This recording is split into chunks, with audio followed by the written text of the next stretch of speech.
Hello and welcome to the Bucketlister Podcast. Join your host Keith Crockford along with special guests who have travelled the world, here to share stories of their adventures and plenty of inspo to add to your bucket list.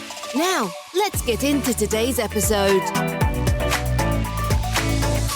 Hello everyone and welcome to this episode of the Bucketlister Podcast. I am your host Keith Crockford and today I am chatting with Rory Coleman. Hello Rory. Morning, how are you? I'm very well, thank you. Now, I bumped into Rory on LinkedIn last week and I thought what an interesting character and invited him onto the podcast today to have a chat with us. And the post that I saw from Rory was that he had written a new book, which we'll come to later, and the book's entitled Reborn to Run. But what kind of intrigued me was Rory's title on LinkedIn, which was 1,174 marathons, 276 ultramarathons, 9 Guinness World Records, and he's run the Marathon des Sables 16 times. Now, A, how do you fit all that in?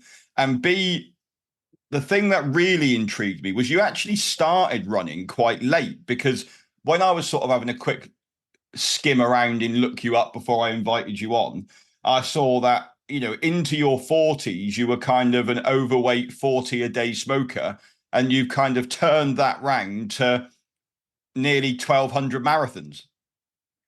Yeah, so it's sounds. I like all the numbers part. Yeah, it's been a one heck of a journey, really. When you look at it that way, yeah, I've just gone through. Literally, it was last Friday. Was my 30th birthday. Although I'm nearly 62, I'm now 30 years. I'm celebrating 30 years of sobriety. I was the overweight 40 a day, 10 pints a day drinker when I was 31. And on the 5th of January, 1994, I just made this decision that I was going to go for a run. But I didn't actually know why. I just thought I felt toxic. I ran a marathon with my son, who's now 30, on Friday to celebrate the 30 years. But when he was 6 months old, I'd worked out that I'd been drunk every day of his life, which I was really embarrassed about at the time. And I just thought, well, I'd reached the lowest point in my life. It was, I call it 0.0 now, where you just think things can't get any worse, and you couldn't really reach out in 1993 or 1994. We didn't have social media, we didn't have helplines, we didn't have anything like that. Really, you just used to have a big bucket of man up pills. Take a few, man up, get on with it, get out there, you'll be okay. Well, it's not quite like that. And we didn't have, antidepressant drugs or whatever. You just had to get on with it. But I went for this run of about 100 steps, but felt euphoric. And what I did was I just rather than going to the pub, I just went for a run instead, and found out that A, I really liked it, and B, I was actually quite good at it. And what happens is, if you find something that's better than the addiction that you've got, actually you forget about drinking and smoking. And achievement, I'm very achievement based. So yeah, if I ever send you an email, all of those numbers are at the bottom, because I'm really proud about those marathons. I'm really proud about those ultra marathons. Yeah, I have. Well, there's a Marathon des Sables medal, with Freddie. You can't buy those things. You have to earn them. Yeah, Plus, I think that's very true of a lot of the challenges that we do. You know, people sign up for an Everest base camp trek or a Kilimanjaro trek, and some people have never climbed a mountain before. They've never walked multiple days before, and sometimes it's just taking that first step in it and making the decision that you want to do it, and then you've got to just make yourself do it at that point. and you remember those days. I mean, if I think back to last year, even just last year, what did I do on April the 29th? Oh, I don't know. I don't know where I was, or June the 3rd, but I can remember the days when I was in the desert, or I can remember the days when I did this feat or that marathon, or I can remember I can remember my first marathon. Remember all those things because they're. So how long was it then from the point that you went for your 100-step run to deciding that you wanted to do your first marathon? So I ran a half marathon after 3 months. I lost 3 stone, and I ran the Stratford Marathon. So I used to stand and watch the Stratford Marathon pass my parents' house with a pint of beer in one hand and a cigarette in the other, looking at all the people coming by, feeling a little bit sort of jealous that they were doing it maybe and that I wasn't. So it took me 3 months to do that.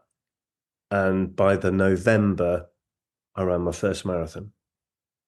And can you remember what time you did for your first marathon? 4 hours, 4 minutes, 16 seconds, 32 minutes. Because I had it on a watch. Yeah, 4:04:16. 56 days later, I ran the London Marathon on the 2nd of April, 1995. And I did that in 3:54:43. And I jogged round. By then, I was running 100 miles a week. Right. But yeah, my marathon PB, 3rd of March, 96, 3:24:21. I could go through them all if you want. But they're, I don't know. It's like you're trying to leave. I'm trying to think about this footprint. When why are you on the planet? Why are you here? What are you trying to do? What's the aim? And you're almost writing your epitaph as you go along. There has to be a purpose to why we're here. Smoking, drinking, it's just so negative.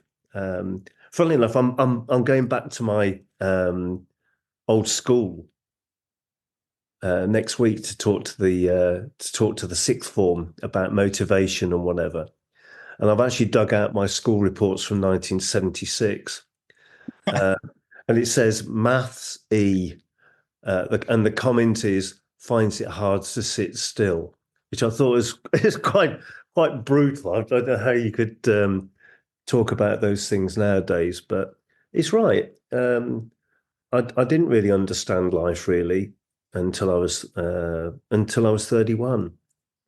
But the last 30 years have just been, they've been amazing. I've had such an incredible journey. It's great. I wouldn't change a moment. What made you decide then to start ultra marathons? Was just 26.2 miles just not quite enough? I think you've hit it on the head. See, what happens is, and you'll know this from people going on expeditions, you deal with life, and life's full of questions, problems, and scenarios every day. When you go on an expedition, when you run a marathon, you park all that up. And for the 3.5 hours that I was running the marathon, was just like, it was like groovy time. It's really good. I loved it. And it's a happy space because all you're thinking about is the next step.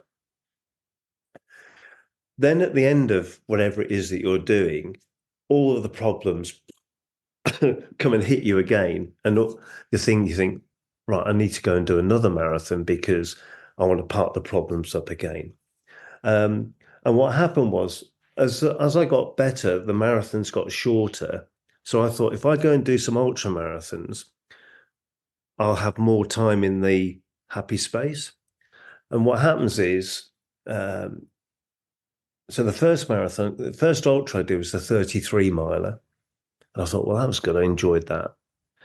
And then somebody at this running club that I joined said he'd done the 80-mile world trail championships on the South Downs.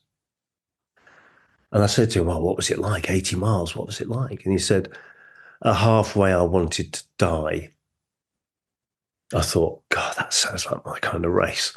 So I did the 80 miler and then a 100 miler. And then there's a race called the Grand Union Canal Race, which was this very underground race at the time. One year, nobody had finished. It was one of those. And I loved it. And then as it progresses, I then saw on Transworld Sport the Marathon des Sables and thought, God, that looks incredible. I'd set out to do 100 marathons that year, and it sort of fitted into the calendar, and I just signed up and went. And we run a trip to the Sahara Desert. We trek through the Sahara Desert for 5 days. It's one of my favorite trips to lead, actually, just because of the location, just camping out under the stars, just what you see, the fact that at times you turn around and you're the only person that you can see. There's nobody else around. And like you say, you've now done it 16 times. That's more times than any other British person has done it, I believe. I'm out there again in 95 days. And what preparation do you need to do for that one? Because, it's a marathon a day, isn't it? And then on the last day, it's 2 marathons back to back. It's funny, actually, because the biggest thing that you need for MDS is you want the desire. It's the desire to finish. It has to be, and the race actually, it's not necessarily about the 11 days of the race. It's how it fits into your life for the period that you sign up beforehand. Yes, you can walk the whole thing. You can walk the whole thing. You can run the whole thing, but it's about the journey that you go on. And how you adapt. What it's like if you go out to the Sahara. It's a proper sexy place to say that you go. So if I think about the world's sexiest places, and you'll see what I mean. Everest, Sahara, South Pole, North Pole, they're places that anybody down the local pub, you say, I've been to the South Pole, they go, well, that's cool. Yeah. Anybody that does Marathon des Sables will say, I've just come back from Marathon des Sables and I've run across the Sahara Desert. You haven't. You've run one little bit of it because it goes from the west to the east coast of Africa. But we know what the Sahara Desert's like. It's really hot. It's really sandy. Yeah, sure. The hard bit is that you're carrying all of your food and all of your belongings on your back for the week. The rucksack makes it hard. Yeah. Is it hot? Yeah, it's 55 degrees. And every day you get slowly beaten up. That's the joy of it. You get slowly beaten up, deconstructed, and then reconstructed at the end. When you come back to the UK after the race, after you found out what you're really made of in the dark part of the double marathon in the middle of the night, and the pennies dropped a bit and you've been deconstructed and you found out that money's not important, relationships are important, work's not important. You come back and you try and implement some of the things that you've learned from being in the desert for a few months, and then you revert to type. And then 12 months later, you kind of sign up again and go back and do it again because you need to go and drink from the cup of Marathon des Sables. And I tend to use it now as a kind of pilgrimage. I don't drink, I don't smoke. I just love being in the desert because it's just such a cool place to be. Yeah. I mean, I think the biggest shock for me, and the Marathon des Sables has been on my bucket list for a long time, because I think, like you say, it's just one of those ticks that, I said it on a podcast the other week about, the thing I love about going to Easter Island is when you go into a pub or you go and chat to somebody and you say, I've been to Easter Island. Nobody really knows anybody that's been to Easter Island in their life. And I think that's, things like Kilimanjaro and Everest Base Camp now, probably people do know somebody that's done that challenge. But I think with the Marathon des Sables, again, the numbers are so limited that a lot of people wouldn't know somebody that's done it. And I think that's kind of why it stays up there on my list, is because I would like to be one of those people at some point. And I think the thing the thing that always put me off was running through sand. But I think from trekking the Sahara Desert and realizing how little sand you actually go on sometimes, and I think, that's kind of, when we're trying to get people to sign up onto our Sahara Desert trip, they're like, oh yeah, but it'll be really hard, walking. I'm like, yeah, but you're not. Like, it's only the dunes that are sandy. Like, a lot of the trails, it is really compacted, like small stones, and I love going out there. And I always remember we had a guide, one of our Moroccan guides once, was just so knowledgeable on deserts. And we got so much out of that trip because he was teaching us how the desert was formed. And he'd stop and he'd go like, here's a perfect example of why this has happened and why that's happened. And I think that just made me fall in love with deserts so much more, actually understanding how they're formed, what their purpose is, why they're there. And I think that's just why I love the Sahara so much. Well, Sahara's good. I've run in Jordan 5 times in Wadi Rum, different desert, probably more beautiful than Morocco, if I'm being honest. A lot sandier. Again, a really interesting place to go to. I mean, I finished the race in Petra in the middle of the night, petrified actually, because there was nobody there. And when if you go to Petra, it's the Indiana Jones city, carved into the rock. This place is incredible. That's really good, and I'd like to go back there again this year. And the Atacama Desert. I went there for the first time last January. I thought the Atacama was an absolutely amazing place. It's part of our Chile and Easter Island trip. But, everyone signed up to it because they wanted to go to Easter Island.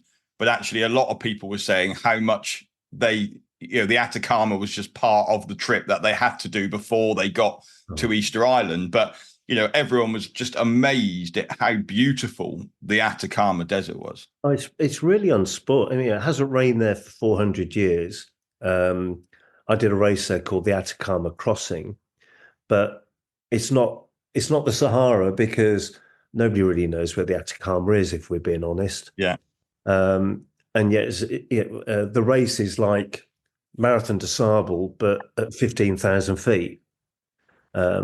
So it's a bit, you become a 60-a-day smoker overnight at altitude. It's one of those as well, from Kilian and Everest. But adventure's out there, and I think that we need adventure in our lives.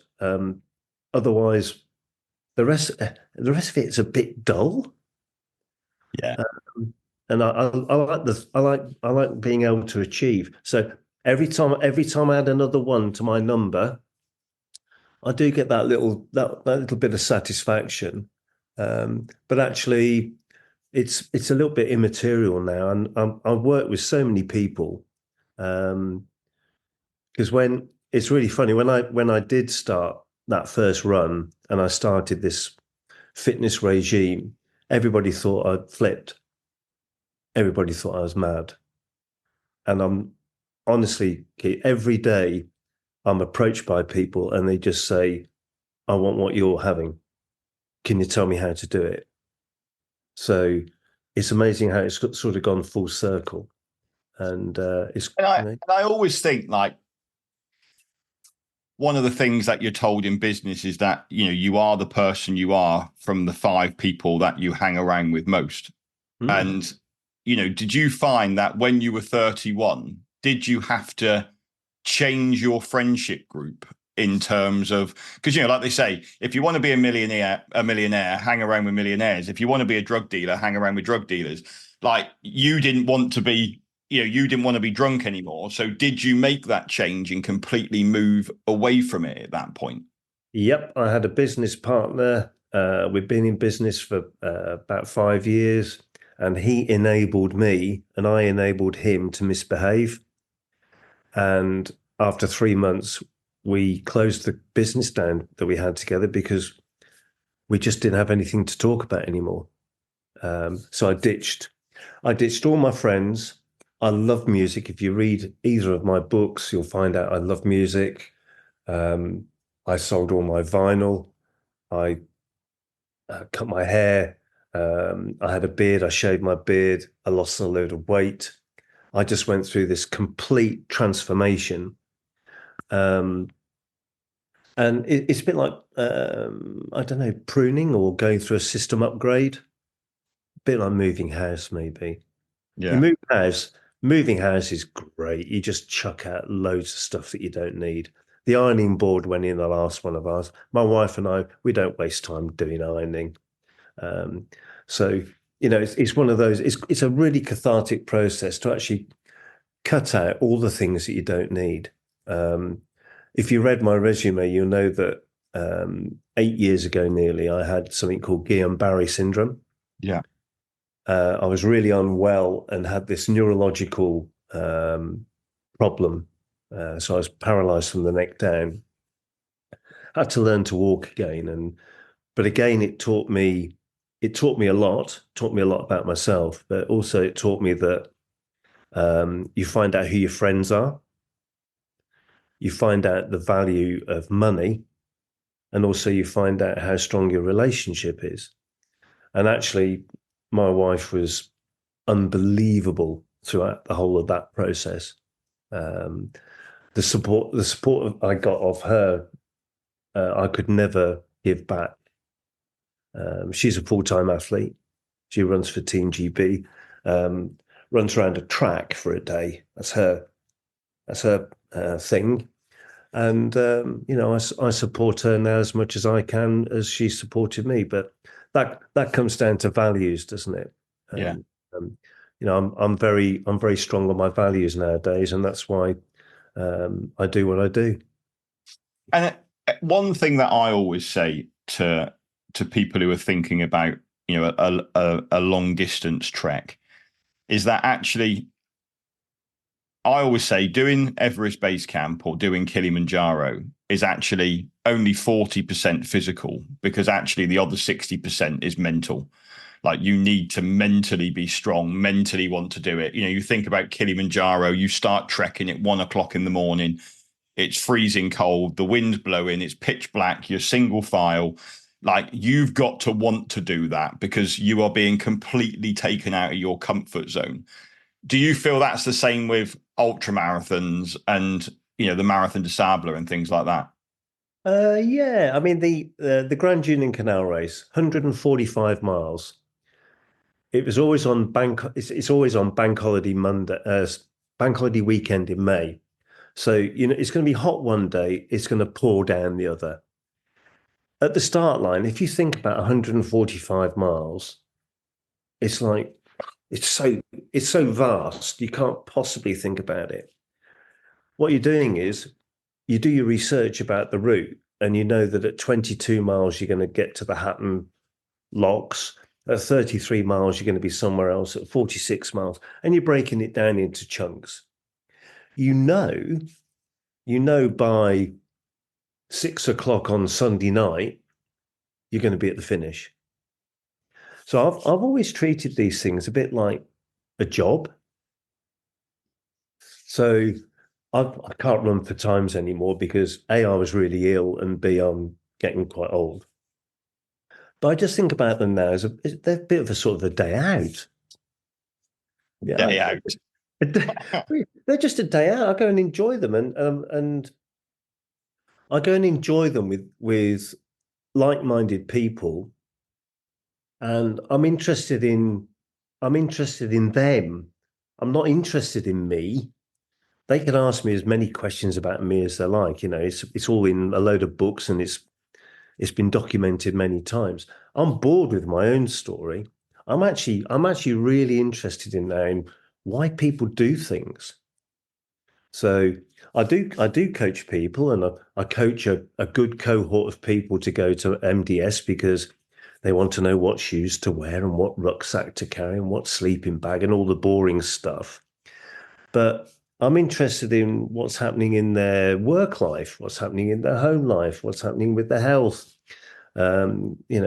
What their kids do, how they're dealing with HRT for a lot of my lady clients, how they're dealing with aging parents, how they're dealing with divorce. I do a lot of divorce work with people because it's this holistic look, this holistic approach that we have now.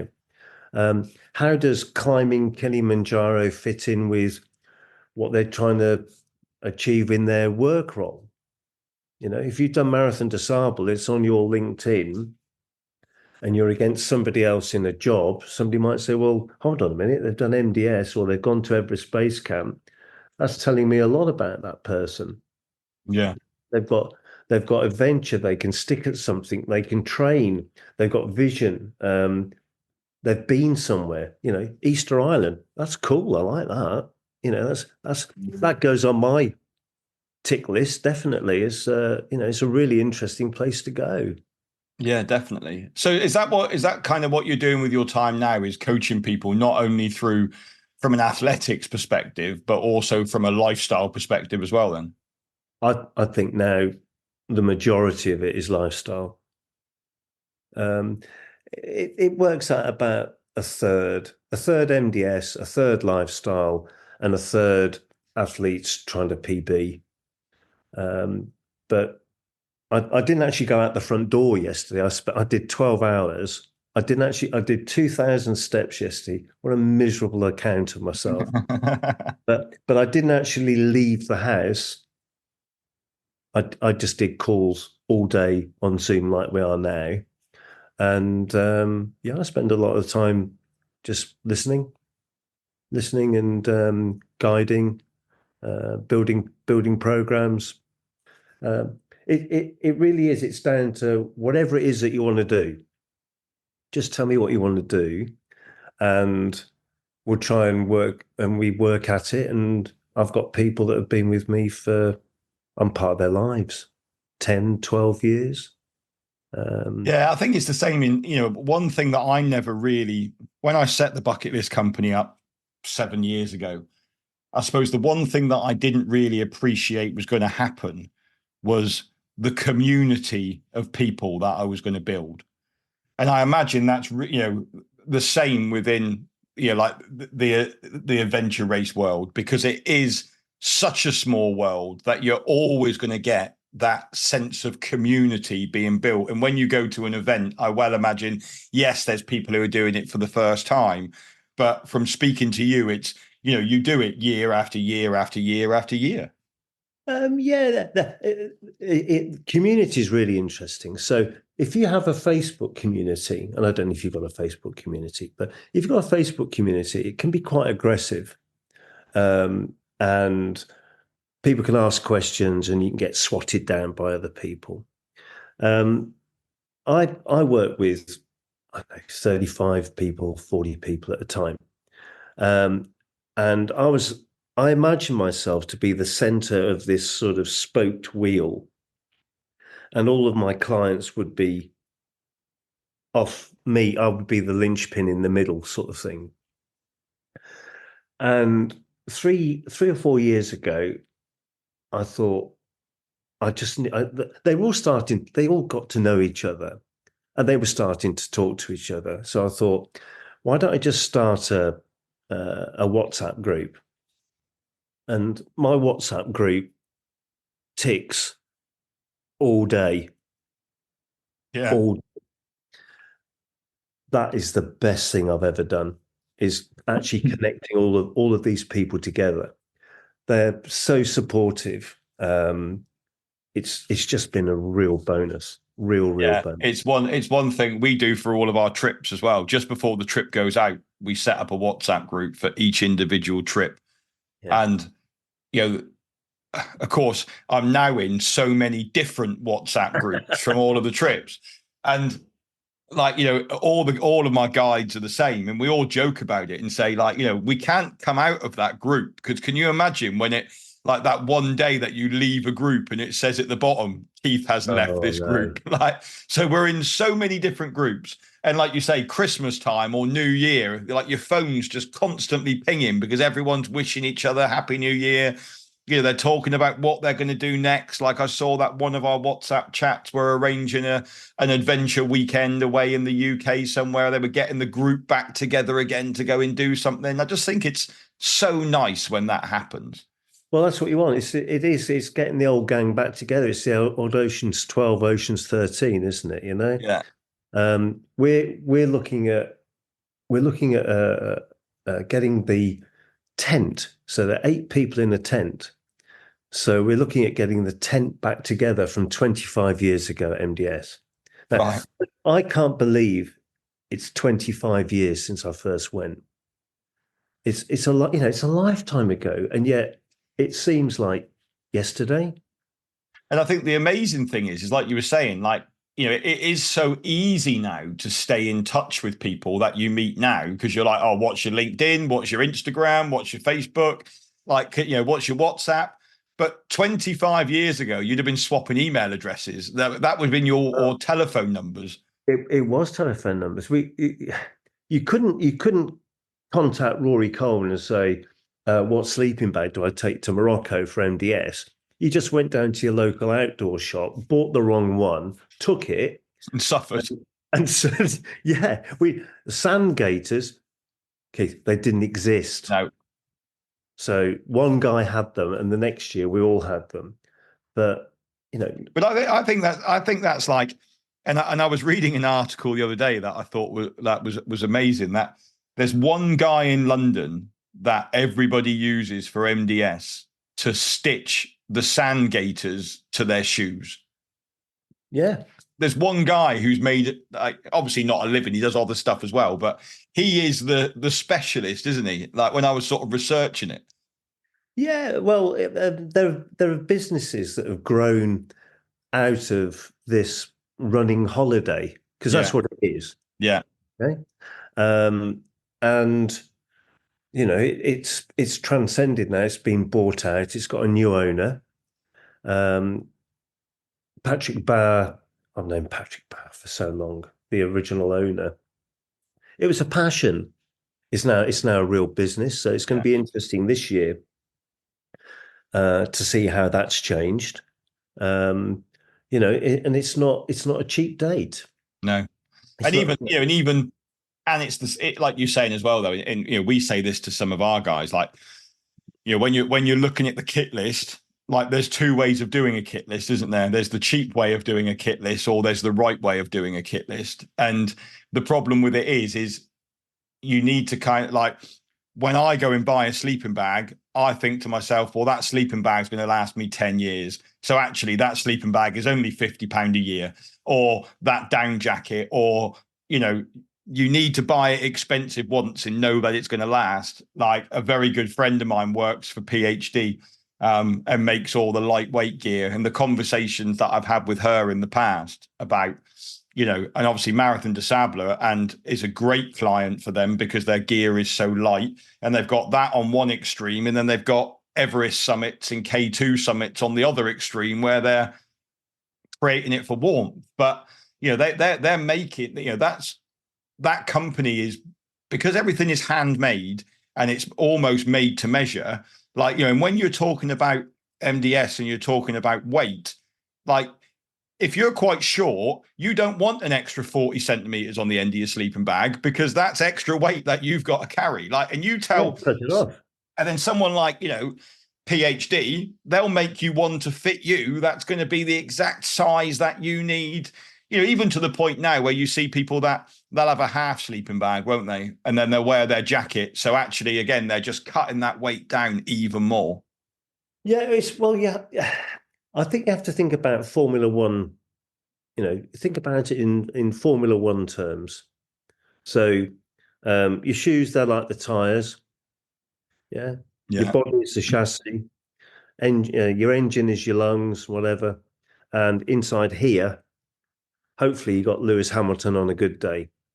The interesting thing is, if you put Lewis Hamilton in a Ford Fiesta, he still wins. So I think a lot of the time you were saying about percentage of strength, where it comes from. It's probably 90% brain, 10% ability. So I'm like a million miles away from being the best runner in the world. A million miles. I just wanted it more than anybody else. I ran on a treadmill for a day. I ran on it for 2 days. I ran on it for 7 days. I'm in the Guinness Book of Records that I never thought I'd be in 2002. They sold 10 more copies that year. Page 98, I think it is. But I'm in the book that I had when I was like 8 years old for Christmas 1970, reading the pages. I watched Blue Peter as I grew up as a child. I was on it for 13 weeks. I've been to the Palace, I've been to Downing Street, I coached Sir Ranulph Fiennes. Christ, I've done all of those things because one day I stopped being an idiot. Amazing. Let's talk about your book then. Your second book, Reborn to Run. Yeah, the book thing's really interesting for me. I'm really, really challenged when it comes to reading. So I'm definitely on the spectrum in whatever terms you'd like to think about. And a friend of mine said to me, "You got to write a book. You got to write a book." And I said, "Ben, how am I going to write a book? I can't. I'm not good. I got an unclassified in my O level. I'm awful at books. I don't read." He said, "I'll help you write the book." So what we did was we had these conversations, and they're recorded, they're typed by this lovely lady called Sam. She takes out all the laughing and the swearing, and we end up with a chapter, 12 chapters. There's the book. And I wrote a book with him about 10 years ago called A Rebel and a Runner. You can still find it on eBay, whatever. And it was very successful. I mean, I've just gone for another reprint of that. So I did one book. And then when I was ill, he said to me again, "You've got to write a book about having Guillain-Barré Syndrome, because it's a very, very rare autoimmune disease." And I started writing this book. But when you're ill and when you're paralyzed from the neck down and you have to learn to walk again, you're a bit upset. And I was upset and I was angry. But then I got some solace, and I wrote this book. And when on reading it back, it was sort of written in sort of vitriol bold. It just got that anger to it. And I didn't really want that to come through. I wanted it to be a bit more, a bit of a brighter look at it. But I didn't want it to be a Guillain-Barré Syndrome handbook on how to get through, because nobody knows. Everybody's different. And then I thought, well, I'd also like to write a how-to book. Okay, so about the mindset that you need to go and do this stuff. Yeah. So I've basically put the two bits together, and we end up with Reborn to Run. So half of it tells the story of how I was ill, and then the other half is about the mindset you need or to adapt that's got me through the last 30 years. And it's a way of people engaging with it. If they understand it and they get an insight to me, they can read it and then say, "Do you know what, Rory? I'd like to have a conversation with you." And just as we're doing now, I just chat to people for about an hour, and we see if I can help them out. Yeah. Perfect. And where can people get a copy of that book from? They can get a copy on Amazon. It's on Kindle. It's download, and it will go into print in about 5 or 6 months' time, and I'll release it again. It's honest. One of the things, Keith, is when you go through this whole process, I'm just honest about stuff nowadays. I really have nothing to prove. There's nothing out there left to prove. As a younger man, yeah, I would have loved to have climbed Everest. Can't go up there now. I'm too old for that. I'd still like to go to the South Pole. Yeah, that's on my list. I think that'd be cool. Yeah. I want to go back to MDS because MDS is just like, I like MDS. It's great. And I like going out there with people I've coached. But I've got nothing left to prove.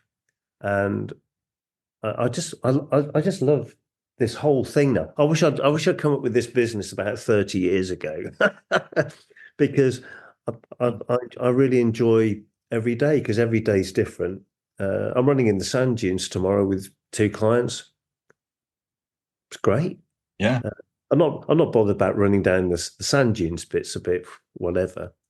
But one chap's French, and I can parler franglais avec him, and that's really nice.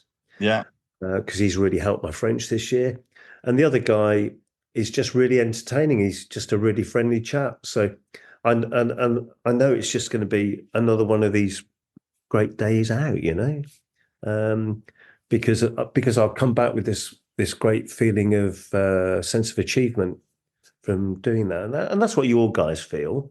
Yeah. I'm sure they come back from those expeditions just going, oh my God, I didn't realize life was like this. And I'm going to come back and change my job, change my life, change my wife. I don't know.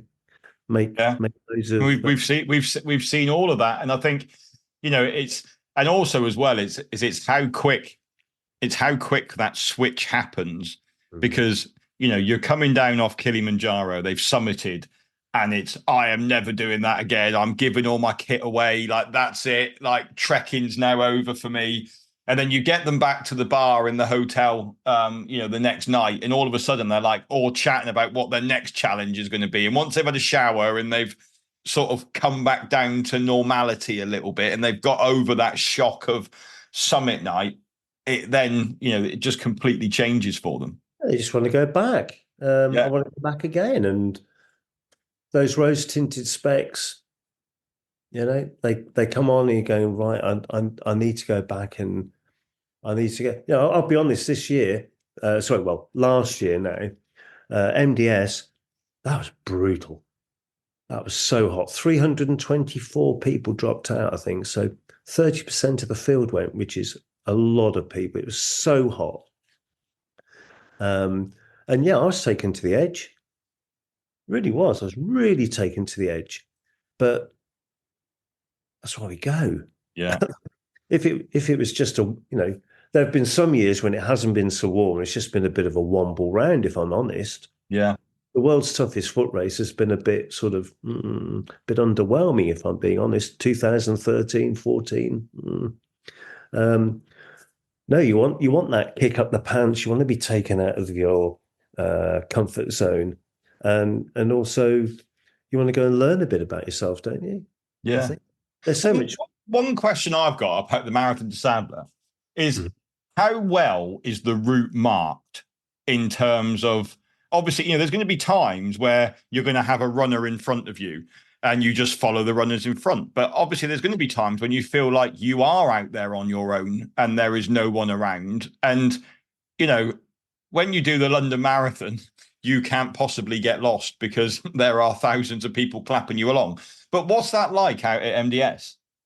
Well, what you have to remember is that the people in front of you also don't know where they're going. Yeah. All right. So the route is marked. Every 500 meters or so, there's either a post, a sprayed rock. There's always red spots. And at night, actually, you only ever travel in straight lines between checkpoints. And the majority of the time, it is a straight line between checkpoints. You do have a tracker, so if you go off track, they'll come and get you. But I always think about the direction that we're going. I've got the road book. You've got a compass. Learn to use a compass. But also, I'm looking at where the route's going. You can't get lost. Yeah.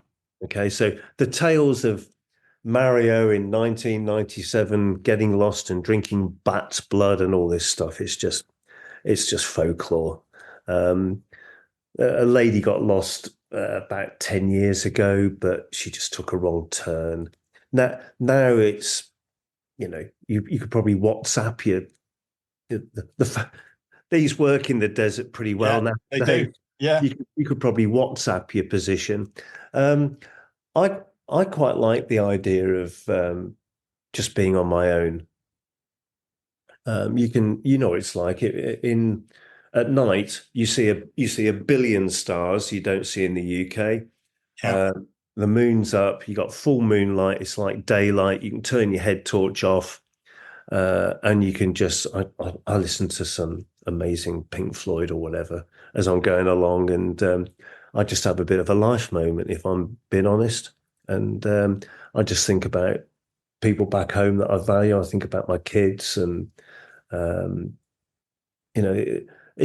get an amazing sense of transcendence.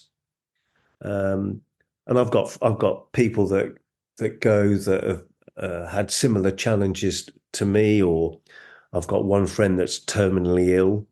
He's been there quite a few times now, and you share some moments with what I would call real people. They are real people. Yeah.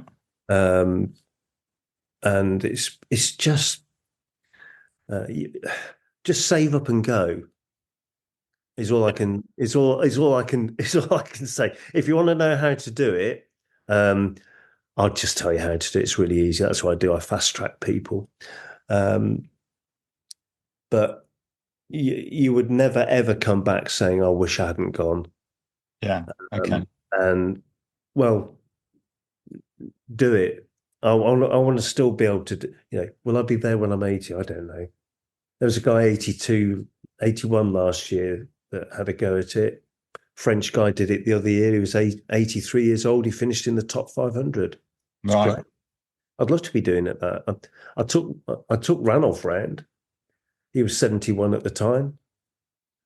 I was in Sir Ranulph Fine's world. He phoned me. I was out on a run. My phone went. I answered it, and he said, "Hi, Ran Fine's here." It's just like I remember going. The world's greatest living explorer phoned me and said, "Can you train me for MDS?" It's like that took about half a millisecond to say yes.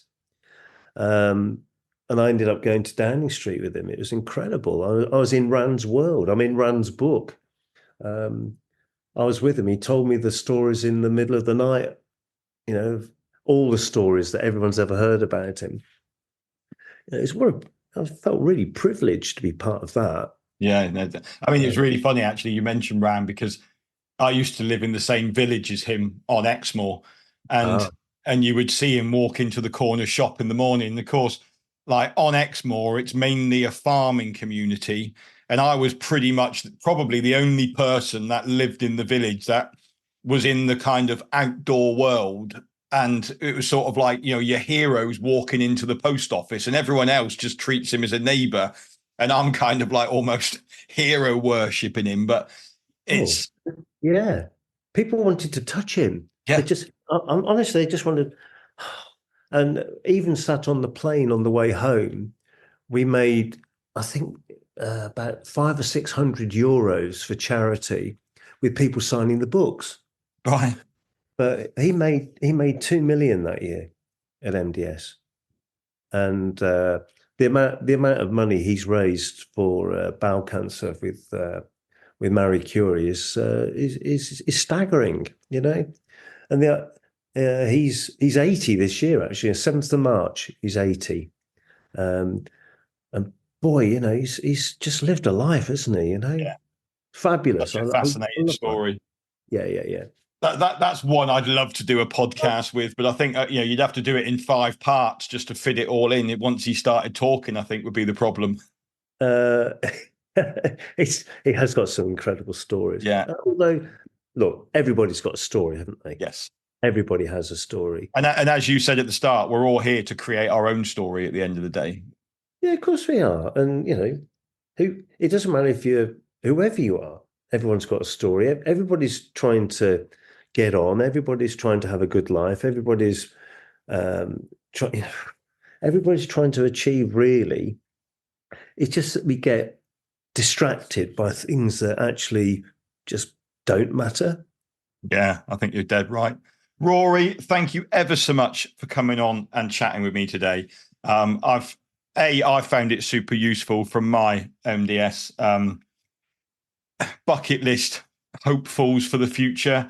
Like just how you've changed from where you were to where you are now is such a great story, and I'm sure will resonate with quite a lot of people who have listened to this, because I know so many people who have given up drinking, got into, started walking, found their love of the outdoors, and that's why they do it. So I think there's a lot of people who are in the same position as you are. I'll put a link in the show notes that if you suddenly think that you want to start doing some ultra marathons and you'd like Rory's help, then I'll put a link to Rory's website in the show notes as well, so you can get in contact. And then maybe we can get together on the start line of MDS one year and see if You'll we be there next year, mate. Next year, I don't know about next year. Rory, again, thanks ever so much. It's been a pleasure to speak to you. Thanks ever so much, everyone, for listening. Hope you've enjoyed this episode, and I'll be back next week with another episode of the Bucketlister Podcast. Thanks very much. Goodbye. Thanks for listening to this episode of the Bucketlister Podcast. Be sure to click follow to be alerted for next week's episode. For more travel inspiration, check us out at www.thebucketlistcompany.co.uk or follow us on socials. See you next time.